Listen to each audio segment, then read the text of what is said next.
الحمد لله رب العالمين والصلاة والسلام على سيد الأنبياء والمرسلين وعلى آله وأصحابه أجمعين. أما بعد فأعوذ بالله من الشيطان الرجيم. بسم الله الرحمن الرحيم. إن الله يأمر بالعدل والإحسان وإيتاء ذي القربى وينهى عن الفحشاء والمنكر والبغي يعظكم لعلكم تذكرون. صدق الله العظيم.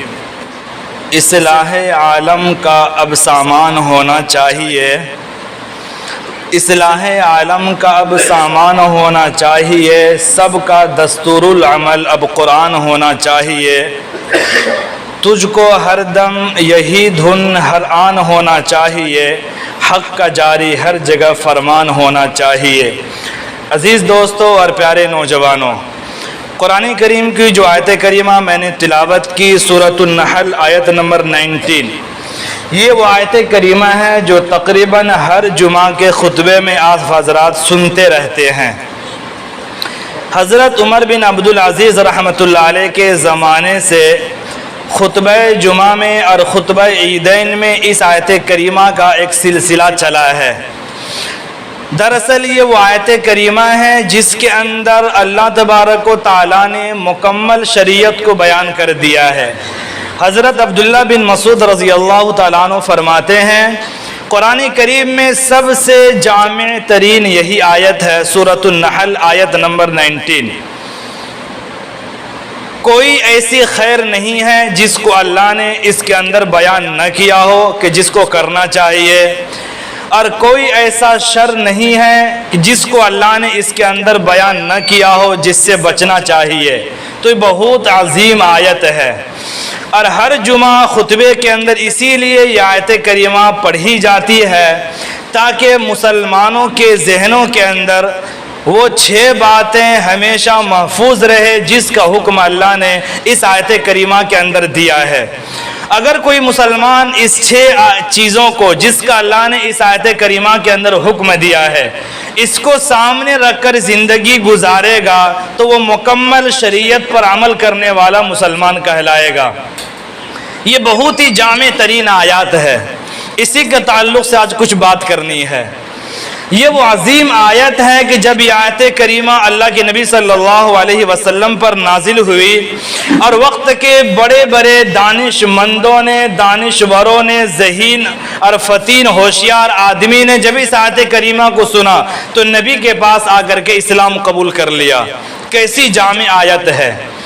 امام ابن کثیر رحمۃ اللہ علیہ نے حضرت ابو یعلا رحمۃ اللہ علیہ کی کتاب معرفت الصحابہ میں حضرت اقسم بن سیفی کے اسلام لانے کا واقعہ مکمل سند کے ساتھ تفصیل سے بیان کیا ہے. یہ مدینہ منورہ کے قرب و جوار کے علاقے کے رہنے والے ایک شخص ہیں، اپنے قبیلے کے سردار ہے، اس کا نام ہے حضرت اقسم بن سیفی. جب اللہ کے نبی صلی اللہ علیہ وسلم کی دعوی نبوت کی خبر ان تک پہنچی، انہوں نے قبیلے کے لوگوں سے مشورہ کیا کہ میرا دل چاہتا ہے کہ میں جا کر کے مدینہ محمد کے پاس جا کر کے اسلام کے بارے میں جانوں کہ اسلام کیا ہے. تو قبیلہ کے لوگوں نے منع کیا کہ آپ ہمارے سردار ہیں اور آپ کے لیے جانا مناسب نہیں ہے، چونکہ مسلمان مکہ سے ہجرت کر کے مدینہ آئے ہیں اور مدینہ میں جن مسلمانوں نے اسے بلایا ہے اس کی تعداد بہت کم ہے، اور وہاں کے قرب و جوار میں رہنے والے یہودیوں کی تعداد زیادہ ہے اور وہ یہودی مسلمانوں کے دشمن ہے. اگر آپ سردار ہیں، ہمارے قبیلے کے ذمہ دار ہے، اگر آپ مدینہ اکیلا سفر کریں گے تو آپ کے جان کو خطرہ لاحق ہو سکتا ہے، اس لیے آپ کے لیے مدینہ جانا ابھی مناسب نہیں ہے. تو آپ نے قبیلے کے سرداروں سے مشورہ کیا کہ قبیلے میں سے 2 ہوشیار آدمی، 2 ذہین آدمی کو تیار کیا جائے جس کو میں مدینہ کے لیے روانہ کروں. تو لوگوں نے چن کر کے 2 ذہین انٹیلیجنٹ آدمی کو تیار کیا. اقسم بن سیفی نے اسے بعد مدینہ کے لیے روانہ کر دیا. یہ دونوں قاصد مدینہ منورہ اللہ کے نبی کی خدمت میں حاضر ہوئے اور آ کر کے انہوں نے کہا کہ ہم اقسم بن سیفی کی طرف سے آئے ہیں اور آپ سے 2 سوال کرنا ہے. پہلا سوال ہے من انت، آپ کون ہے؟ دوسرا سوال ہے وما انت، آپ کا پیغام کیا ہے؟ اللہ کے نبی صلی اللہ علیہ وسلم نے فرمایا کہ تمہارا پہلا سوال میں کون ہوں؟ میں محمد بن عبداللہ ہوں، عبداللہ کا بیٹا میں محمد ہوں، اور اس کے بعد آگے آپ نے کچھ بیان نہیں کیا۔ تمہارا دوسرا سوال کہ میرا میسیج، میرا سندیش اور میرا پیغام کیا ہے؟ میں اللہ کا بندہ اور اس کا رسول ہوں، میرے پاس اللہ کی طرف سے وحی کا فرشتہ وحی لے کر کے آتا ہے اور میں وحی امت تک پہنچاتا ہوں، یہ میرا کام ہے، اگر تم چاہو تو میں تمہیں اس وحی میں سے کچھ سنا سکتا ہوں۔ انہوں نے کہا بالکل ہمیں کچھ سنا دیجئے۔ اللہ کے نبی صلی اللہ علیہ وسلم نے یہ آیت کریمہ تلاوت کر کے سنائی، ان اللہ یأمر بالعدل والاحسان وایتاء ذی القربى وینہی عن الفحشاء والمنکر والبغی یعظکم لعلکم تذکرون۔ ان دونوں قاصد نے درخواست کی دوبارہ سنا دیجئے، تو اللہ کے نبی اتنی مرتبہ سناتے رہے حتیٰ کہ یہ آیت ان دونوں قاصدوں کو یاد ہو گئی۔ اس کے بعد یہ دونوں قاصد واپس گئے اور اپنے سردار اقسم بن سیفی کے پاس جا کر کے بیان کر رہے ہیں کہ ہم نے ان کے نسب معلوم کرنا چاہا، لیکن اس نے اپنا نام بتایا اور اپنا باپ کا نام بتایا، آگے کچھ نہیں بتایا۔ لیکن ہم نے وہاں کے رہنے والے دوسرے لوگوں سے معلوم کیا کہ اس کا خاندان کیا ہے، اس کا حسب نسب کیا ہے۔ ہمیں معلوم ہوا کہ محمد کا خاندان بہت اعلیٰ ہے۔ ہم نے دوسری بات ان سے پوچھی آپ کا پیغام کیا ہے؟ اس نے کہا کہ میں اللہ کا بندہ اور اس کا رسول ہوں، میرے پاس وحی کا فرشتہ وحی لے کر کے آتا ہے۔ پھر اس نے ہمیں اپنے وحی میں سے کچھ سنایا، وہ ہم لوگ یاد کر کے آئے ہیں، اگر آپ کی اجازت ہو تو ہم آپ کو وہ آیت سنا دیں۔ اس کے بعد وہ قاصد نے یہ آیت کریمہ پڑھ کر کے سنائی۔ وہ اقسم بن سیفی ابھی تک اسلام قبول نہیں کیا، قبیلے کے سردار ہے، کافر ہے، مشرک ہے، منکر ہے۔ یہ آیت کریمہ سننے کے بعد 24 گھنٹہ ٹائم لیا، اور 24 گھنٹہ اس آیت کے معنی، مفہوم، ترجمہ میں غور و فکر کرنے کے بعد 24 گھنٹے کے بعد تمام قبیلے کے لوگوں کو بلا کر کے کہا کہ ان کے میسیج سے معلوم ہوتا ہے کہ وہ محمد تمام اچھے اخلاق کی ہدایت کرتا ہے، رہنمائی کرتا ہے، اور ہر طرح کی بری بات سے منع کرتا ہے۔ اس لیے اے قبیلے کے لوگوں، تم سب سے جتنا جلدی ہو سکے چلو محمد کے ہاتھ پر جا کر کے اسلام قبول کر لو، تاکہ اسلام قبول کرنے میں تم پہل کرو، تم لوگوں سے پیچھے نہ رہ جاؤ۔ تو یہ وہ آیت کریمہ ہے جس کو سن کر کے اقسم بن سیفی جیسا سردار بھی اسلام قبول کر لیتا ہے۔ ایک اور واقعہ ہے، حضرت عثمان بن مظعون رضی اللہ تعالیٰ عنہ، ان کا کہنا ہے کہ میں لوگوں کے کہنے سننے میں، شرما شرمی میں نے اسلام قبول کر لیا، لیکن ابھی تک میرے دل کے اندر ایمان مضبوط نہیں ہوا تھا، اسلام مضبوط نہیں ہوا تھا۔ ایک مرتبہ میں محمد کے پاس جا کر کے بیٹھا ہوا تھا، اچانک اس کی کیفیت بدلنے لگی اور وہ آثار ظاہر ہونے لگے جو وحی کے نزول کے وقت میں آثار ہوتے تھے۔ کچھ دیر کے بعد اللہ کے نبی کی کیفیت بدلی، عام حالت پر آ گئے۔ میں نے پوچھا کہ آپ کے حالات کیوں بدل رہے تھے، آپ کی کیفیت بدل رہی تھی؟ تو اس نے کہا کہ وحی کا فرشتہ ابھی آیا تھا اور اس نے مجھ پر وحی کی ہے، اگر اجازت ہو تو میں تمہیں سنا دوں۔ حضرت عثمان بن مظعون نے کہا جی مجھے سنا دیجئے۔ آپ نے یہ آیت کریمہ پڑھ کر کے سنا دی۔ حضرت عثمان بن مظعون رضی اللہ تعالیٰ عنہ یہ آیت سننے کے بعد محو ہو گئے، مست ہو گئے، اور اس کے معنی مفہوم میں غور کرنے کے بعد بے ساختہ زبان سے نکلا واللہ یہ کسی انسان کا کلام نہیں ہو سکتا ہے۔ وہ کہتے ہیں کہ یہ آیت سننے کے بعد میرے دل میں ایمان مضبوط ہو گیا اور محمد کی محبت میرے دل میں گھر کر گئی۔ تو بہت عظیم آیت ہے، اس لیے آپ سبھی حضرات سے میرے ایک درخواست ہے، اس آیت کریمہ کو سبھی لوگ یاد کر لیجئے، اور ہر دن صبح سویرے اٹھنے کے بعد تمام معنی مفہوم کو ذہن میں رکھ کر کے محبت الہی میں ڈوب کر کے ایک بار ضرور دین کی شروعات میں اس آیت کریمہ کی تلاوت کیجئے۔ شاید کہ چند دنوں کے بعد ہماری زندگی کے اندر اس آیت کریمہ کی وجہ سے تبدیلی آ جائے۔ اس لیے سبھی لوگ اس آیت کریمہ کو یاد کریں گے انشاءاللہ۔ زندگی میں کچھ کرنا ہے، ہر جمعہ سننا نہیں ہے۔ اب میں چاہتا ہوں کہ اس آیت کریمہ میں اللہ نے جن چیزوں کو حکم دیا ہے میں تھوڑی سی وضاحت کر دوں تاکہ آپ کے ذہن میں وہ بات آ جائے کہ ایسی کیا بات ہے کہ بڑے بڑے سرداروں نے اس آیت کو سننے کے بعد اسلام قبول کیا۔ اللہ تبارک و تعالی حکم دیتا ہے ان اللہ یأمر بالعدل والاحسان وایتاء ذی القربى، اللہ تعالی حکم دیتا ہے انصاف کرنے کا، احسان کرنے کا، رشتہ داروں کو دینے کا، تین کام کرنے کا بتایا۔ پھر آگے وَيَنْهَا عَنِ الْفَحْشَاءِ وَالْمُنْكَرِ وَالْبَغْيِ، اور اللہ تعالیٰ روکتا ہے تمہیں بے حیائی سے، برائی سے اور ظلم و تعدی سے۔ اس کے بعد اللہ تعالیٰ فرماتے ہیں یعظکم، اللہ تعالیٰ تمہیں نصیحت کرتا ہے، یہ اللہ کی تمہارے لیے نصیحت ہے، لعلکم تذکرون، تاکہ تم نصیحت قبول کرو، نصیحت سمجھنے والے بن جاؤ۔ کتنی عظیم آیت ہے، اللہ خود حکم دیتا ہے پھر آخر میں بتاتا ہے کہ یہ اللہ کی تمہارے لیے نصیحت ہے، یقیناً کوئی عظیم بات ہے۔ اللہ تعالیٰ کا پہلا حکم ہے آیت کے اندر ان اللہ یأمر بالعدل، اللہ تعالیٰ تمہیں عدل کا حکم دیتا ہے۔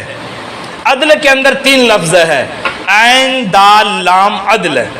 اگر اس کی وضاحت کرو تو ہمیں کئی گھنٹہ چاہیے، لیکن پوری آیت آپ کو سمجھانی ہے تو بہت مختصراً میں آپ کو سمجھاؤں گا۔ عدل کی ایک معنی ہے جو ہم سب سمجھتے ہیں برابری کرنا، لیکن ایک بہت بڑے مفسر ہے امام ابن عربی رحمۃ اللہ علیہ، وہ فرماتے ہیں کہ عدل کے تین معنی ہیں۔ عدل کا ایک مفہوم ہے کہ آدمی اپنے اور رب کے درمیان عدل کرے۔ آدمی کا اور رب کے درمیان عدل کرنے کا کیا مطلب؟ مطلب یہ ہے کہ اس اللہ پر ایمان لائے، اس کو رب مانے، اس کے ساتھ کسی انسان کو شریک نہ کرے، اور اپنے مقدس پیشانی کو اللہ کے علاوہ کسی کے دربار میں، کسی کے درگاہ میں اور کسی کے مزار پر جا کر کے نہ جھکائے، اللہ پر یقین رکھے اور اسی پر بھروسہ کیا جائے۔ اگر ایک انسان اس طرح زندگی گزارے گا تو اس کی زندگی عدل والی ہوگی، انصاف والی ہوگی، ایمان و یقین اور توحید والی زندگی ہوگی۔ لیکن اگر کوئی مسلمان، کوئی انسان اللہ کے علاوہ کسی اور کو نفع نقصان کا مالک سمجھ لے، اللہ کے علاوہ کسی اور در پر جا کر کے مقدس پیشانی کو جھکا دے، جیسی محبت اللہ سے کرنی چاہیے اس کے علاوہ ان کے مخلوق کی محبت کو دل میں جگہ دے دے، تو اس کی زندگی ظلم والی زندگی ہوگی، عدل والی زندگی نہیں ہوگی۔ اس لیے کہ اس آیت کے تفسیر میں حضرت ابن عباس رضی اللہ تعالیٰ عنہ فرماتے ہیں، ان سے پوچھا گیا حضرت اللہ نے قرآن کے اندر کہا ہے ان اللہ یأمر بالعدل، اللہ عدل کا حکم کرتا ہے، تو عدل کا معنی کیا ہے؟ حضرت ابن عباس نے فرمایا شہادت اللہ الہ الا اللہ، عدل یہ ہے کہ ایک اللہ پر ایمان لاؤ۔ تو ایک مسلمان کی زندگی، موحد کی زندگی عدل والی ہوتی ہے، اور ایک کافر کی زندگی ظلم والی ہوتی ہے۔ عدل کا پہلا مفہوم یہ ہے کہ اپنے اور رب کے درمیان عدل کیا جائے، یعنی اللہ تعالیٰ کی خواہشات کو، اللہ کی چاہت کو آدمی اپنے چاہت پر مقدم کرے۔ ایک زندگی کے سفر میں، زندگی کے دوڑ میں ایک طرف اللہ کا حکم آ جائے اور ایک طرف ہماری خواہش آ جائے، دونوں میں ٹکراؤ پیدا ہو جائے۔ آدمی کو چاہیے کہ اللہ کی خواہش کو آگے کرے، اپنی خواہش کو کچل ڈالے۔ اگر ایسی زندگی گزاریں گے تو یہ زندگی عدل والی ہوگی۔ یہ عدل کا پہلا مفہوم ہے۔ عدل کا دوسرا مفہوم ہے انسان اپنے نفس کے ساتھ عدل کرے۔ اس کا کیا مطلب؟ اپنے نفس کے ساتھ عدل کرنے کا مطلب ہے کہ اپنے جسمانی اور روحانی اعتبار سے اپنے آپ کو ہلاکت میں نہ ڈالے، یعنی ہر ایسے کام سے اپنے آپ کو بچائے جس سے روحانی یا جسمانی اعتبار سے ہلاکت ہو رہی ہو۔ مثلا آدمی کے لیے بالکل بھی جائز نہیں ہے کہ اپنا آنکھ پھوڑ ڈالے، آدمی کے لیے جائز نہیں ہے کہ اپنے جسم کے تکلیف پہنچائے، اپنے جسم کو کسی حصہ کو کاٹ ڈالے، سمندر میں کود کر، بدن میں آگ لگا کر، گلے میں رسی ڈال کر یا اونچی عمارت سے کود کر کے خودکشی کر لے، سوسائڈ کر لے، یہ آدمی کے لیے جائز نہیں ہے، یہ عدل کے خلاف ہے۔ اس لیے نبی نے فرمایا من تردى نفسه من جبل، اگر کسی آدمی نے پہاڑ سے کود کر کے اپنے نفس کو ہلاک کیا ہے، فهو فی نار جہنم، تو آدمی ہمیشہ جہنم میں رہے گا، یتردى فیہا خالدا مخلدا فیہا ابدا، وہ جہنم میں ہمیشہ اسی طرح پہاڑوں سے گرا کر کے اس کو سزا دی جائے گی۔ ومن تحسّى سمہ فقتل نفسہ، جس نے زہر پی کر کے اپنی جان ہلاکت میں ڈالا تو جہنم میں اس کے ہاتھ میں زہر کا پیالہ دیا جائے گا اور وہ زہر پی کر کے اپنے آپ کو سزا دے گا، اپنے آپ کو تکلیف پہنچائے گا۔ اب کسی نے اپنے آپ کو ہتھیار سے ہلاک کر ڈالا تو نبی نے فرمایا فحدیدتہ فی یدہ یتوجع بہا فی بطنہ فی نار جہنم خالدین فیہا خالدا مخلدا فیہا ابدا۔ اگر کسی نے کسی ہتھیار سے اپنے آپ کو مارا، سوسائڈ کر لیا، تو جہنم میں اس کے ہاتھ میں وہ ہتھیار دیا جائے گا اور اس سے اپنے آپ کو مارتا رہے گا، اور یہ ہمیشہ ہمیشہ ان کے لیے یہ سزا متعین کر دی جائے گی۔ اتنا ہی نہیں، ذرا اور آگے بڑھیے، یہاں تک کہ عبادت کے لیے بھی اپنے آپ پر اپنے طاقت سے زیادہ بوجھ ڈالنا یہ بھی آپ کے لیے جائز نہیں ہے۔ یہ بخاری مسلم کی حدیث ہے۔ اللہ کے نبی صلی اللہ علیہ وسلم مسجد نبوی میں تشریف لائے، آپ نے دیکھا دو ستونوں کے درمیان رسی لٹک رہی ہے۔ آپ نے رسی کے تعلق سے معلوم کیا، دریافت کیا تو بتایا گیا کہ یہ حضرت زینب رضی اللہ عنہ کی رسی ہے۔ بتایا کیوں؟ بولا اس لیے کہ جب وہ عبادت کرتے کرتے تھک جاتی ہے، نیند آنے لگتی ہے تو وہ رسی میں لٹکتی ہے، جھولتی ہے، نیند بھاگتی ہے، پھر آ کر کے عبادت میں لگ جاتی ہے۔ نبی نے فرمایا رسی کاٹ دو۔ اس کے بعد نبی نے فرمایا جب تک تمہارے اندر شوق ہو، جذبہ ہو، چاہت ہو، پھرتیلا پن ہو، چستی ہو، تب تک تم عبادت کرو۔ جب نیند آنے لگے تو جا کر کے آرام سے سو جاؤ۔ وَإِنَّ لِنَفْسِكَ عَلَيْكَ حَقًّا، اس لیے کہ تمہارے جسم کا بھی تم پر حق ہے۔ یعنی جب عبادت کے لیے بھی طاقت سے زیادہ بوجھ ڈالنا جائز نہیں ہے تو عام حالات میں اپنے آپ کو نقصان پہنچانا کہاں سے جائز ہوگا؟ بعض لوگوں کا یہ غلط تصور ہے کہ عبادت کے لیے جتنا زیادہ تھکاؤ اتنا زیادہ ثواب ملے گا۔ یہ اسلام کا نظریہ نہیں، یہ یہود و نصارہ کی بگڑی ہوئی سوچ ہے جو آہستہ آہستہ مسلمانوں کے اندر منتقل ہوتی چلی گئی ہے۔ یہودی کا یہ عقیدہ تھا، عیسائیوں کا یہ عقیدہ تھا کہ آبادی چھوڑو، جنگل میں چلے جاؤ، شادی مت کرو اور اپنے آپ کو ایک پیر پہ کھڑا کر کے اللہ کی عبادت کرو، چلا کاٹو اور گندے کپڑا پہن کے رہو، پراگنڈا حالت میں رہو، اس سے زیادہ تم اللہ کے پاس پہنچو گے۔ قرآن نے کہا یہ اسلام کا نظریہ نہیں ہے۔ عدل کا دوسرا مفہوم کیا ہے؟ اپنے ساتھ عدل کا معاملہ کرے، اعتدال کے راستے پر چلے، یہ عدل کا دوسرا مفہوم ہے۔ عدل کا تیسرا مفہوم ہے اپنے اور مخلوقات کے درمیان عدل قائم کرے۔ یہ وہ عدل ہے جو عام طور پر ہمارے ذہن میں ہے، ہر ایک کے ساتھ ہمدردی کا معاملہ کرے، کسی ادنا سے معاملے میں بھی خیانت داری کا ارتکاب نہ کرے، خیانت نہ کرے، اپنے دل کو سمجھا دے، ہر ایک انسان کے ساتھ تمہیں انصاف کرنا ہے۔ وہ عدل ہے جس کے بارے میں قرآن کریم نے فرمایا یا ایھا الذین آمنوا کونوا قوامین للہ شہداء بالقسط، اے ایمان والو اللہ کے لیے گواہ دینے کے لیے کھڑے ہو تو انصاف کے ساتھ کھڑے ہو جاؤ۔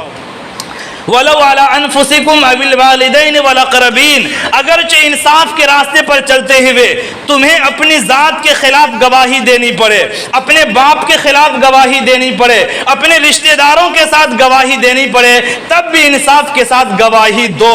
وَإِذَا قُلْتُمْ فَعْدِلُوا، تب جب تم بات کرو تو انصاف کے ساتھ بات کرو۔ وَإِذَا حَكَمْتُمْ بَيْنَ النَّاسِ فَاحْكُمُوا بِالْعَدْلِ، اور جب تم لوگوں کے درمیان فیصلہ کرو تو بھی عدل کے راستے پر چلو۔ تو عدل کا بہت وسیع مفہوم ہے۔ ایک لفظ کی تشریح کرتے ہوئے ٹائم ختم ہونے جا رہا ہے، اس میں تو اللہ نے 6 چیزوں کا بیان کیا ہے۔ تو پہلی چیز جس کا اللہ نے اس آیت کے اندر حکم دیا، ان اللہ یأمر بالعدل، اللہ تعالیٰ تمہیں عدل کرنے کا حکم دیتا ہے۔ کتنی عظیم چیز ہے۔ ہر انسان کو آج شکایت ہے کہ ہمارے ساتھ بے انصافی ہو رہی ہے، وقت کا حکمران ہمارے ساتھ انصاف کا معاملہ نہیں کر رہا ہے، عدالتوں میں ہمارے ساتھ انصاف نہیں ہو رہا ہے، مزدور کو شکایت ہے کہ مالک ہمارے ساتھ انصاف نہیں کرتا، اسٹوڈنٹ کو یہ شکایت ہے کہ ٹیچر اور استاد ہمارے ساتھ انصاف کا معاملہ نہیں کرتا، ہر ماتحت کو یہ شکایت ہے کہ ہمارا ذمہ دار ہمارے ساتھ انصاف کا معاملہ نہیں کرتا۔ لیکن عجیب بات ہے، ہر انسان اگر دیکھے تو اپنے دائرہ اختیار میں کوئی بھی انصاف کرنے کو تیار نہیں ہے۔ اعمالکم امالکم، جیسا ہماری نجی زندگی کا عمل ہوگا ویسے ہی ہمارے اوپر حکمران مسلط کیے جائیں گے۔ اگر انفرادی زندگی میں، سماجی زندگی میں، گھریلو زندگی میں اگر ہم انصاف قائم نہیں کر سکتے اور یہ توقع رکھے کہ اللہ ہمارے اوپر عمر فاروق جیسا حکمران مسلط کر دے، عمر بن عبدالعزیز جیسا حکمران مسلط کر دے، تو یہ ایسی خواب ہے جس کی کوئی تعبیر نہیں ہے۔ یعنی ہم خود اپنے لیے تو انصاف کرنا پسند نہیں کرتے اور یہ سوچتے ہیں کہ حاکم ہمارا انصاف پر ہو جائے، یہ اللہ کی عادت نہیں ہے۔ ہم اپنے گھریلو زندگی میں، انفرادی زندگی میں، اجتماعی زندگی میں اور سماجی زندگی میں انصاف قائم کرنے والے بنیں گے تو اللہ تعالی ہمارے اوپر عادل اور منصف اور انصاف ور حکمران کو ضرور قائم فرمائے گا۔ تو عدل کا یہ بہت وسیع معنی ہے، یہ ایک ایسا لفظ ہے کہ اس کے مفہوم کو ذہن میں رکھ کر اگر آپ زندگی گزارنے شروع کر دیں تو یہ سسکتی، تڑپتی، کراہتی ہوئی انسانیت کو بہت جلد سکون کی سانس مل جائے گی۔ تو پہلی چیز جس کا اللہ نے حکم دیا، ان اللہ یأمر بالعدل، عدل کرو۔ عدل کا معنی سمجھ میں آیا؟ نمبر 1، اپنے اور خالق کے درمیان عدل کرنا ہے، یعنی توحید کے راستے پر چلنا ہے، شرک کے راستے پر نہیں چلنا ہے۔ نمبر 2، اپنے اور نفس کے ساتھ عدل کرنا ہے، یعنی بلا وجہ نفس کو نقصان نہیں پہنچانا ہے۔ نمبر 3، اپنے اور مخلوق کے درمیان عدل کرنا ہے۔ یہ 3 معنی عدل کے اندر شامل ہے۔ اس کے بعد دوسرا حکم ہے احسان کا۔ اللہ تعالیٰ تمہیں احسان کرنے کا حکم دیتا ہے۔ احسان کا معنی اگر آپ ڈکشنری کھول کے دیکھیں تو اس کا معنی ہے اچھا کرنا۔ 2 قسمیں ہیں اس کی، اپنے افعال و کردار کریکٹر کو اچھا بنانا۔ نمبر 2، دوسرے لوگوں کے ساتھ اچھا سلوک کرنا، عمدہ طریقے سے پیش آنا۔ قرآن کریم نے مطلق استعمال کیا احسان، تو اس کے اندر دونوں معنی شامل ہے۔ ہماری عبادت بھی اچھی ہونی چاہیے، ہمارا معاملات بھی اچھے ہونے چاہیے، ہمارے کریکٹر بھی اچھا ہونا چاہیے۔ احسان کا معنی کو اگر آپ حدیث سے سمجھیں تو وہ حدیث جبرائیل بہت مشہور ہے، جس میں حضرت جبرائیل علیہ السلام انسانی شکل میں نبی کی خدمت میں آئے تھے۔ ایسے ہی صحابہ کرام بیٹھے ہوئے تھے، اللہ کے نبی بیٹھے ہوئے ہیں، تقریر کر رہے تھے۔ ایک انسان اجنبی حالت میں آیا، نبی کے پاس بیٹھ گیا۔ انہوں نے چند سوالات کیے تھے، ان میں ایک سوال تھا، یا محمد مل احسان، اے محمد ہمیں بتاؤ کہ احسان کیا ہے؟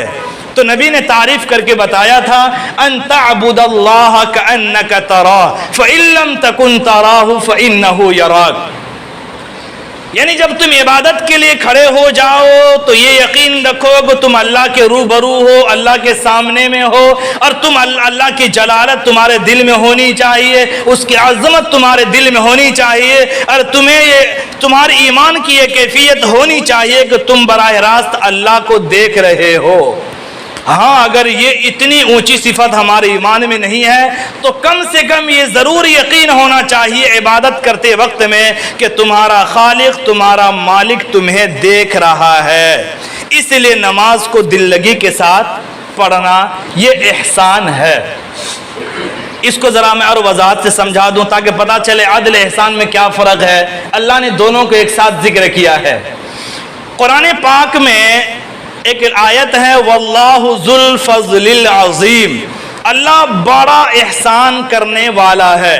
حالانکہ اللہ تو بڑا عدل کرنے والا بھی ہے، بڑا انصاف کرنے والا بھی ہے، لیکن قرآن میں کہیں بھی نہیں ہے واللہ ذو العدل العظیم، کہیں بھی نہیں ہے۔ حالانکہ یقیناً اللہ بہت بڑا انصاف کرنے والا ہے، لیکن یہ لفظ قرآن میں نہیں ہے۔ لیکن قرآن میں کیا ہے؟ واللہ ذو الفضل العظیم، اللہ بہت بڑا احسان کرنے والا ہے۔ یقیناً آج بھی اللہ بندوں کے ساتھ احسان کرتا ہے اور قیامت کے دن بھی اللہ تعالیٰ بندوں کے ساتھ احسان کرے گا۔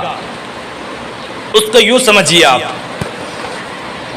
آپ کے اوپر کسی کا حق ہے، بغیر کسی کمی زیادتی کے وہ حق مکمل لوٹا دینا، یہ انصاف ہے۔ کسی نے آپ سے کچھ قرض لیا، کوئی چیز لیا، بعین ہی وہی چیز لینا، کمی زیادتی نہ کرنا، یہ عدل ہے، انصاف ہے۔ لیکن آپ کے اوپر کسی کا حق ہے، آپ کچھ زیادہ کر کے لوٹائے، یہ انصاف ہے۔ کسی پر آپ کا حق ہے، وصول کرتے وقت میں چشم پوشی کا راستہ اختیار کرے، کچھ کم کر کے لے لے، یہ احسان ہے۔ احسان کا درجہ عدل سے بہت اونچا ہے.